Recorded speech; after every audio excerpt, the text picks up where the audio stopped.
thì fan MU vừa mới tập xong rồi, chắc là đây là các bạn fan MU, các bạn đang đi về. À, vào hang nhầm. Về nhưng về hang đúng không? Cho bản thân mình xem là tại sao bạn Kimi lại có thể gây ra nhiều cái tranh cãi như vậy. Thì thật ra cái vụ việc này nó cũng trôi qua được một khoảng thời gian dài rồi, mọi thứ nó đang lắng xuống rồi. Tại sao mình không ra clip ngay những cái lúc mà Cảm ơn nhãn hàng The Glenlivet đã đồng hành cùng Have a Sip.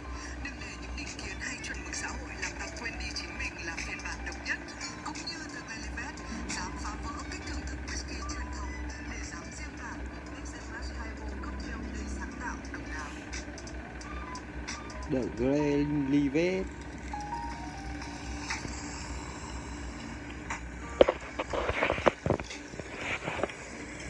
Siêu các bạn đến với podcast Have a Sip uống gì không? Nhưng đến tập này thì còn gọi là tập không say không về. Đây là một cái chương trình mà tụi mình trò chuyện với những khách mời là những người tạo ra content, tạo ra nội dung, tạo ra âm nhạc, tạo ra sản phẩm, tạo ra cả các sản phẩm quảng cáo nữa. Này ai cũng làm. Xong cái lóc ai này ai đâu coi bài đó nữa là không làm. Được coi mà. Bình Định mình nhiều người nổi tiếng trên TikTok lắm á.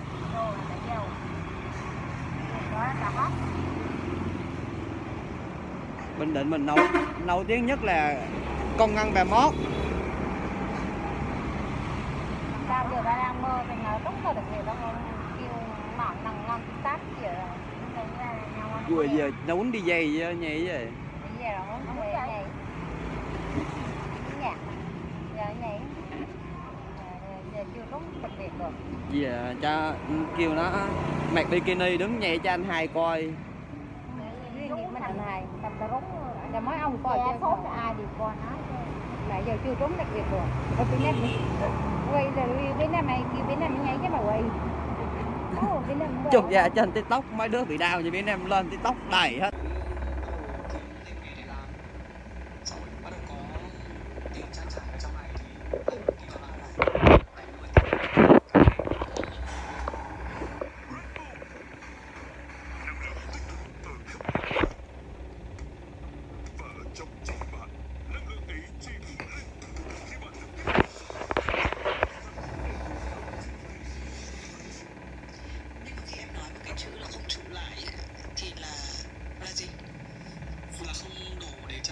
Coi podcast Việt Cetera của Chất Cati với chị Thùy Minh nha anh em.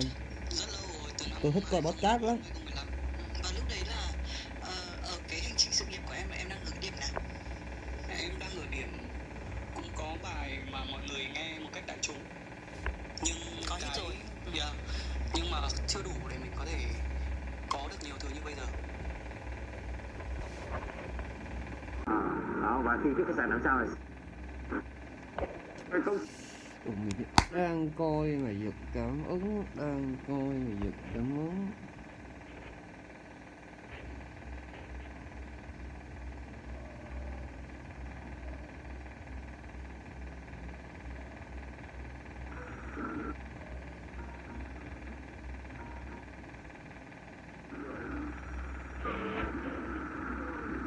Dê, lại lên xe đi. 200.000 view không?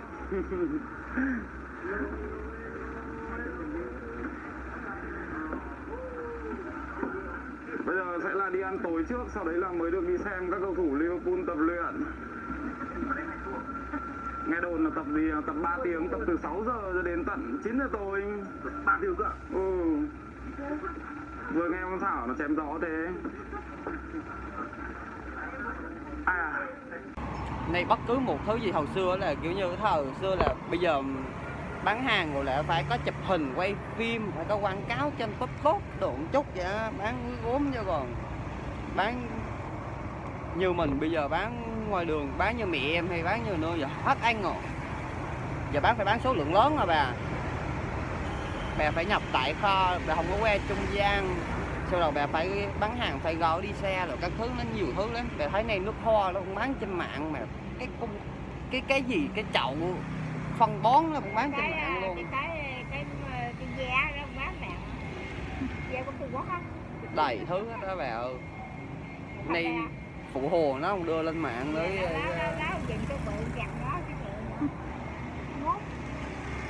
cùng trên tầng nó bé nó đeo biết đeo nào đường này cái đầu cái khác này cái cù dẻ với về cái mấy rung, nói chung mấy cái đó đồ, mấy đó là đồ.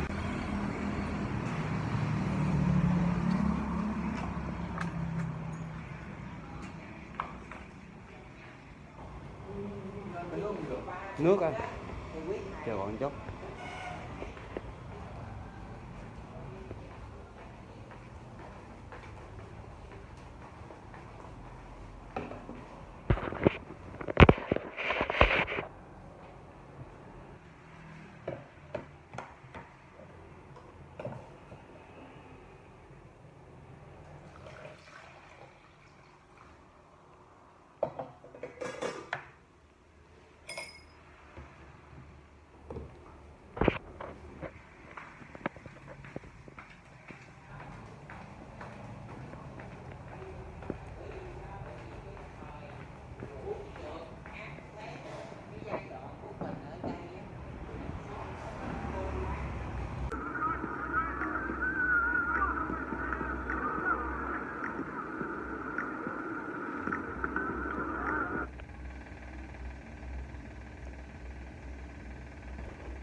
Vô quần trên tay bên quê trên nó vô được.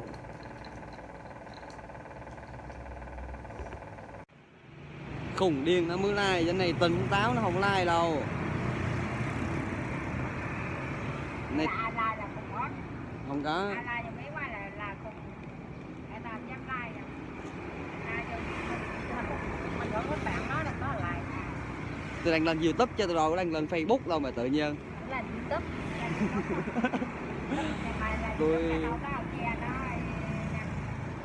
Tôi các bạn nhớ like cho tôi nha, 1.000 like thôi.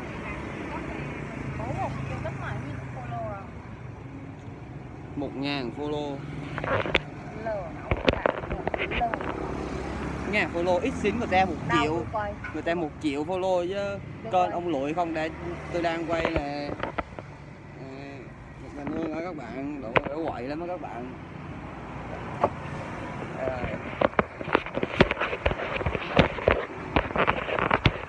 Người lúc nào cũng sợ tất cả mọi vấn đề trong cuộc sống. Nghĩa là không phải mình sợ đối mặt, mà mình lo ấy, kiểu mình cầu toàn quá với những gì mà mình làm. Cho nên mình kiểu cứ nghĩ là lần trước mình đã như thế rồi. Đấy thì lần này mình khi mà gặp nó mình sẽ phải đối mặt nó với nó như một cách như thế nào. Thì đấy là cái mà mình phải đặt ra. Tại vì mình không thể nào mà cái quãng thời gian tuổi trẻ của mình nó chỉ có từng đấy thôi. Mình không thể nào mà mình bỏ hết tất cả, mình vào mình làm lại một thứ mà trước đây mình đã từng vấp ngã rồi. Đấy, cho nên là mình luôn luôn quẩn quanh trong đầu em là những cái câu hỏi như thế là mình sẽ vượt qua nó như thế nào nếu mà lặp lại cái bước đi như thế. Đấy thì từ lúc gặp chị ấy là lúc đấy là em đang kiểu đúng kiểu một thân một mình luôn. Thì vào trong này chưa có ekip như chị vừa thấy đâu, chưa có một ai kiểu bên cạnh cả. Đấy, còn bây giờ thì cũng có một vài người gọi là chuyên nghiệp hơn một chút.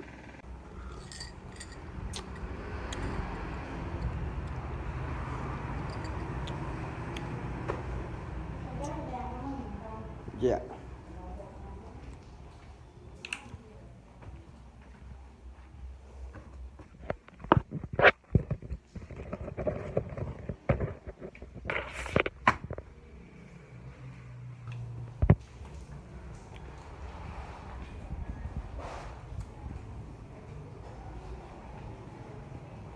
Vô gớn ngồi rồi. Vô gớn ngồi rồi. Giờ đứng ở đây ta.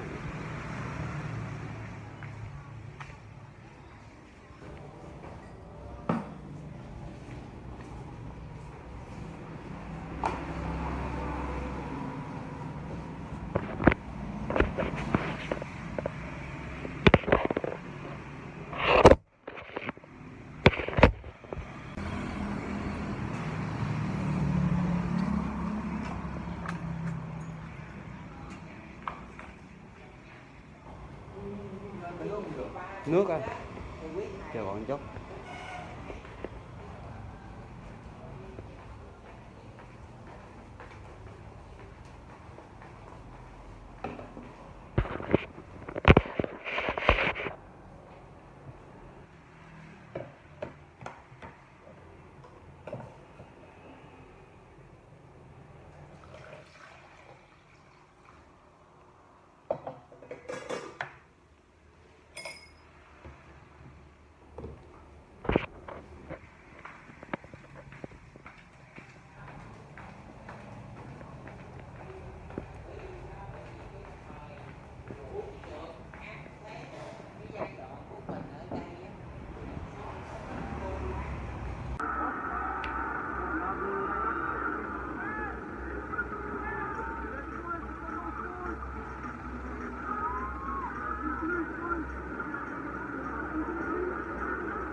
Hôm nay xin chào mừng quảng cáo sĩ Jessie đến với ship.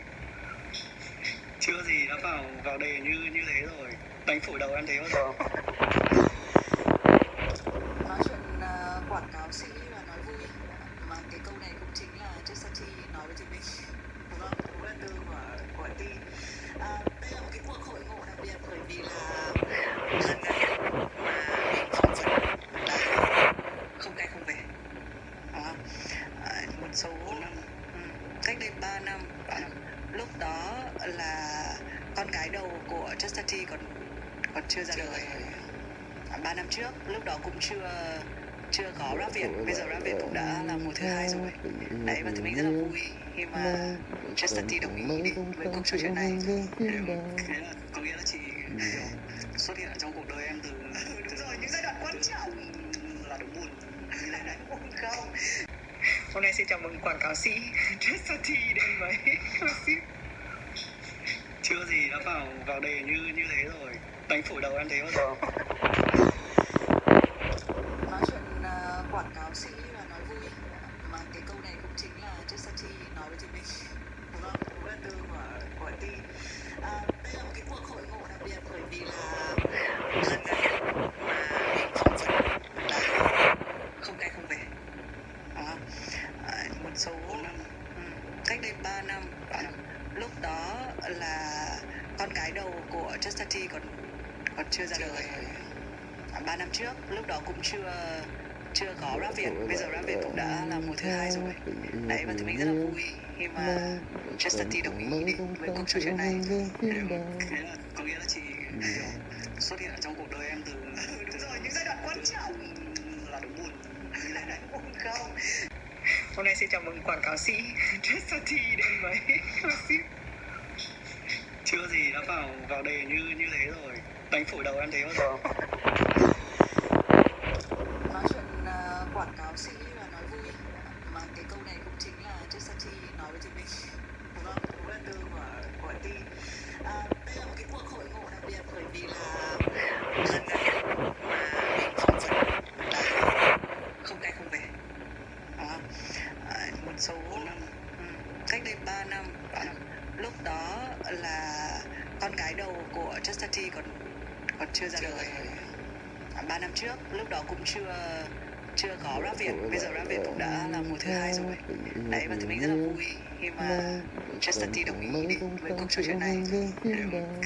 Có nghĩa là chị xuất hiện ở trong cuộc đời em từ Đúng rồi, những giai đoạn quan trọng là đúng buồn như thế này. không. 4:30 5 giờ. Và bây giờ khi mà đến sân vận động đang là 7 giờ kém 10. Ông thấy kẹt xe khủng khiếp không? Tắc đường kinh khủng. Bây giờ tắc quá nên là quyết định là phải đi bộ. Bangkok là một trong những cái thành phố mà cũng thuộc vào top những cái thành phố tắc đường ở châu Á đấy. Đây thì ngày chỉ tắc đường một lần thôi, tắc từ sáng đến tối luôn, khủng khiếp. Đây sân vận động đây rồi.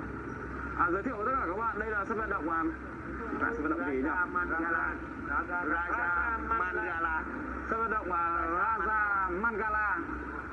Sân vận động này thì là nơi diễn ra trận đấu giao hữu giữa Manu với cả Liverpool vào ngày mai. Tuy nhiên hôm nay thì những ai có vé có thể được vào để xem các câu lạc bộ, hai câu lạc bộ tập. Lịch thì... Hàng Mobile mua sắm các thiết bị công nghệ chính hãng giá tốt nhất, hỗ trợ trả góp 0%, tới nay hơn 120 chi nhánh Hoàng Hà Mobile trên toàn quốc. Xin chào, gần đây nước Mỹ đã quyết định khởi công và xây dựng trụ sở đại sứ quán đắt nhất của Mỹ và cũng là đại sứ quán đắt nhất của tất cả các nước, và nó đang được xây dựng tại Việt Nam với chi phí 1,2 tỷ đô la. Đây rõ ràng không phải là điều đơn giản, điều đó mang nhiều ý nghĩa quan trọng. Và chúng ta hãy cùng tìm hiểu trong video này các bạn nhé. Nói về đại sứ quán thì Mỹ đã từng xây dựng đại sứ quán lớn nhất của họ ở thủ đô Baghdad của Iraq, tọa lạc trên khu đất rộng tới 42 ha. Đây là tòa đại sứ lớn nhất thế giới và lớn gấp khoảng 5 lần đại sứ quán của Mỹ ở Japan, vốn là cơ sở ngoại giao lớn thứ hai của Mỹ ở nước ngoài. Tổ hợp tòa sứ quán ở Baghdad có chi phí xây dựng lên đến 750 triệu USD. Tòa đại sứ của Mỹ lớn thứ hai thế giới là ở thủ đô. Bỏ thuốc rồi. Con mèo bỏ thuốc.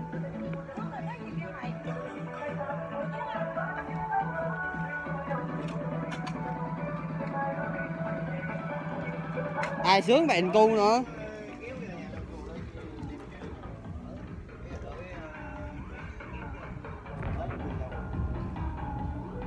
Số điện ngay tới.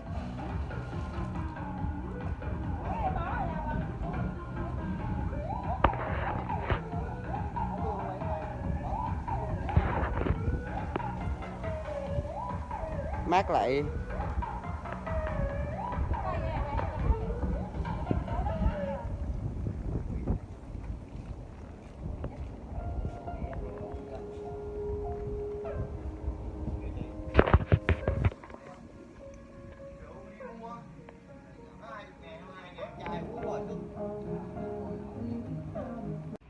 Tiếp tục nha anh em.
Rồi chờ có mấy nhóc thẻ diều trực ván các thứ.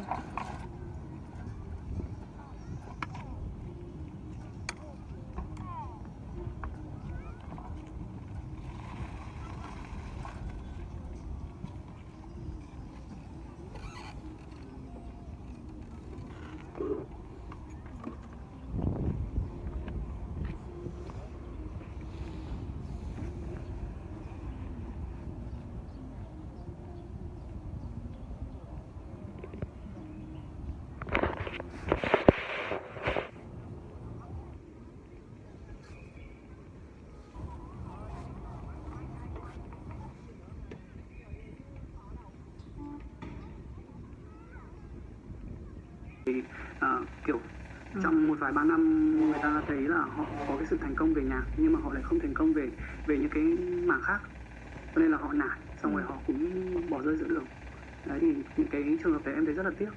Tại vì sao họ không cố gắng một chút và họ kiên định lên một tí, sống khổ sống sợ cũng được. Nó là cái quãng thời gian mà mình được trải nghiệm những cái thứ mà cùng cực nhất của cái nghề của mình thôi. Nhưng mà mình là người mà đã chọn nó và theo đuổi nó như thế thì tại sao đã cố được từng đấy năm rồi, tại sao mình không cố đến một vài năm nữa để mình có thể gặp được những cái cơ hội và những cái may mắn hơn.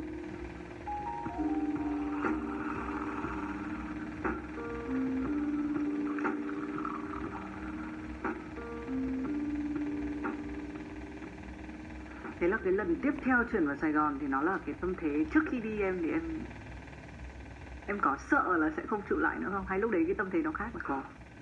Lúc nào em sợ. Em là một Tiếp tục nha anh em.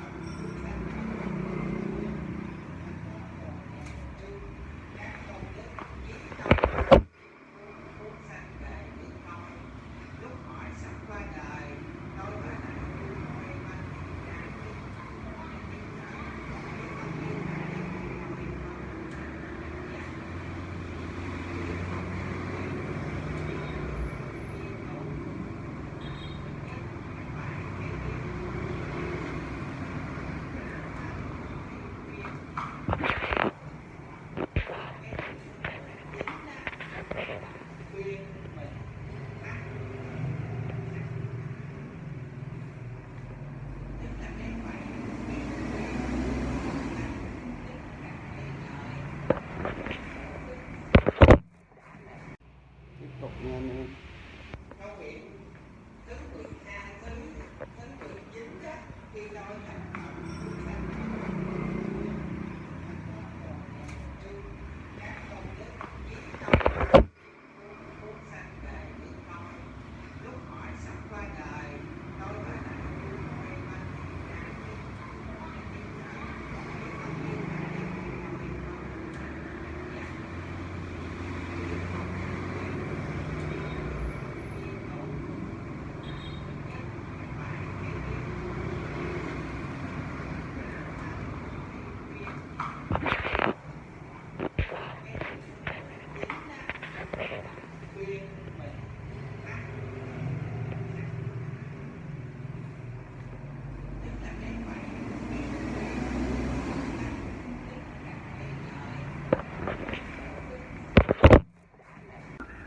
đưa cho mình để mình đầu tư đấy, nhưng mà lúc đấy là mình chỉ mới đảm bảo được cho mọi người là âm nhạc mình ok thôi, còn các thứ kia thì mình không có, cho nên là mình phải chấp nhận là mình kiếm từ những cái khác để mình có chi phí để mình trang trải những thứ cho đam mê của mình.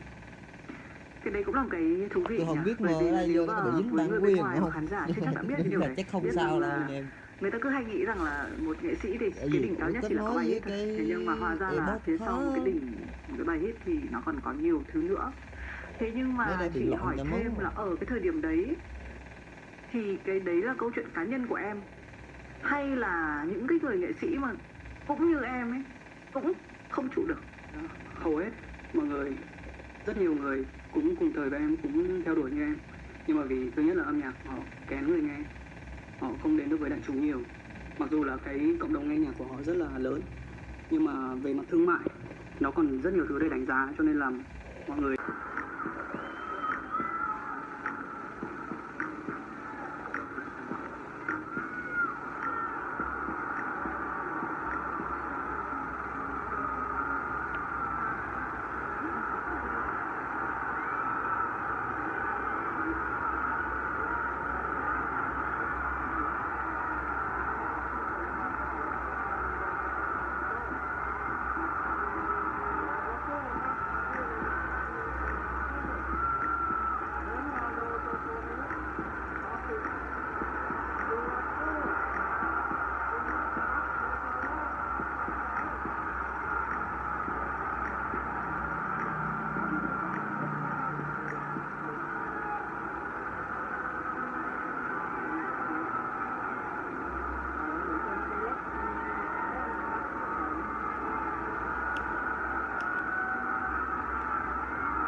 Dê, cấm quay phim chụp ảnh.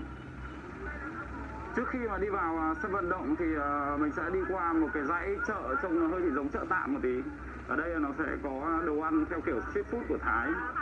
Đồ nướng, thịt chiên nướng, chân gà, xôi gà. Nói chung là đủ mọi thứ. Bên Thái này người ta rất chuộng những cái đồ kiểu tẩm ướp xong rồi nướng ở ngoài đường. Mà có một thứ mà hầu như là chỗ nào cũng có, đấy là gà. Đêm qua khoảng 11 giờ đêm bọn mình có đi ra ngoài kiếm cái gì ăn thì mình thấy ở bên ngoài đường người ta còn có những cái xe bán gà luộc. Giống như kiểu là ở Việt Nam mình có mấy ông đạp xe đạp đi chở mực nướng với cả cá bò nướng, thì đây người ta bán cả gà luộc, bán cả nội tạng các thứ luôn. Chỗ nào cũng thấy có gà.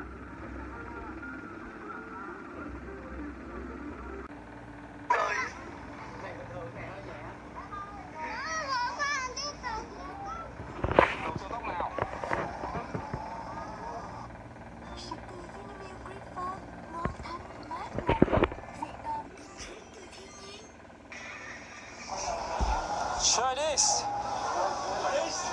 Nào Tùng, đi ra với bà. Không xem, đi vào với bà nhanh. Cái mày ra là không có. Tại sao?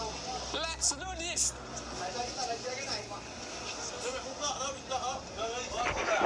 Chơi đi, đừng sợ. Anh không ơi. Anh bảo Tùng quay ra là bảo em không ăn đồ.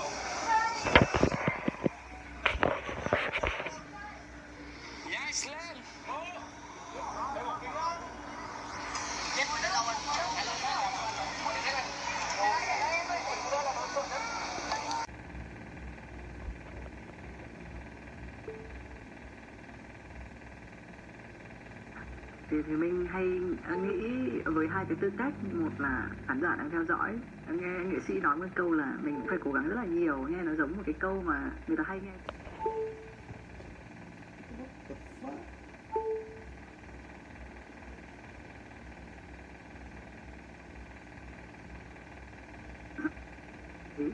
Nhưng mà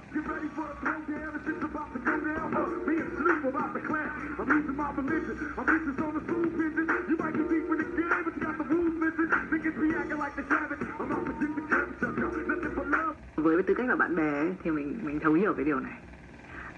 Đúng là đây là một trong những người chăm chỉ, cẩn mẫn nhất mà thì mình biết. Lúc nào cũng câu chuyện cũng chỉ là hoặc là gặp bạn bè một chút xíu.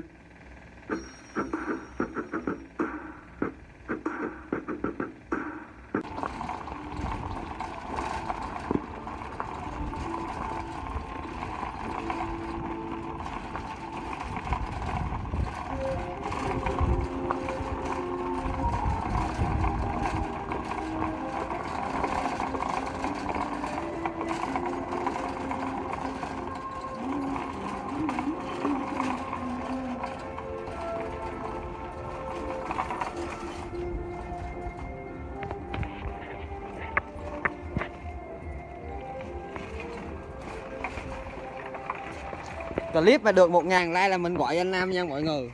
Mình vô mình gọi hồ ké của ông là clip mà được 1.000 like rồi.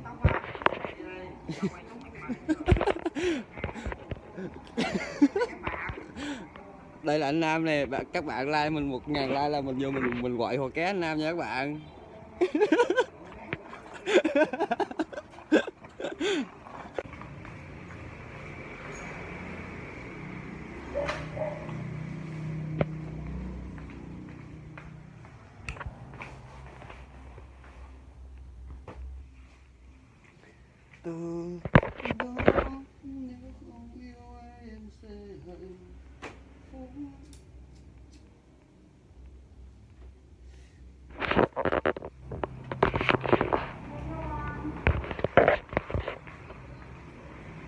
Đây bạn, bật ống điện chỗ đó lên rồi, bật ống điện đó lên ngầu đó.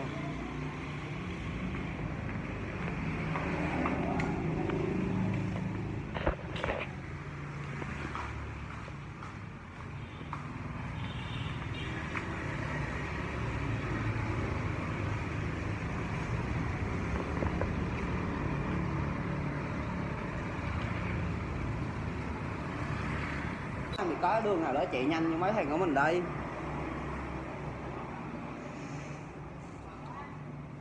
Chỉ có hồi xưa con với Điệp là bị ở trên cao tốc thôi.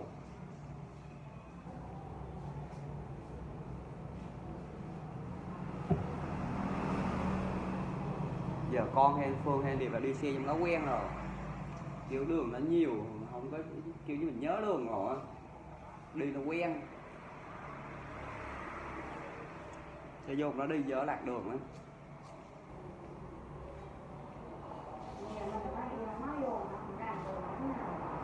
Không phải là lạc đường lắm mà cái thời hồi tụi con vô đó là nó chưa có điện thoại cảm ứng như bây giờ. Còn bây giờ ví dụ như hồi đó tụi con đi là con phải hỏi đường, mày hiểu không? Còn bây giờ mình bật cái điện thoại lên, bật cái Google Maps là cái bản đồ á, là chỉ mình rẽ phải rẽ trái là tới chỗ đó luôn.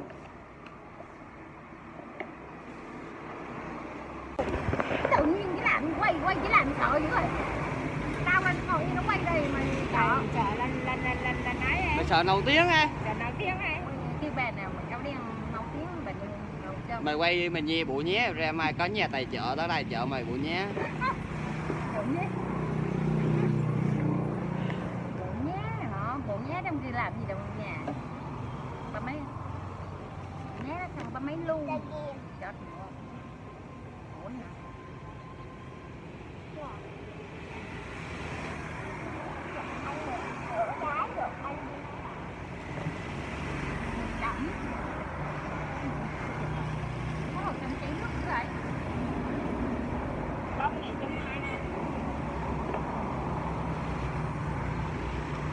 Kênh anh Phương cũng ngàn người đăng ký. Ngàn người đăng ký, mấy người đăng ký này là được đẹp. Như bây giờ mà ví dụ như đường Ngô Đức Đợ hay Trần Văn Ơn mà mẹ không biết đúng không? Gắn lên điện thoại là nó chỉ tới nhà luôn á.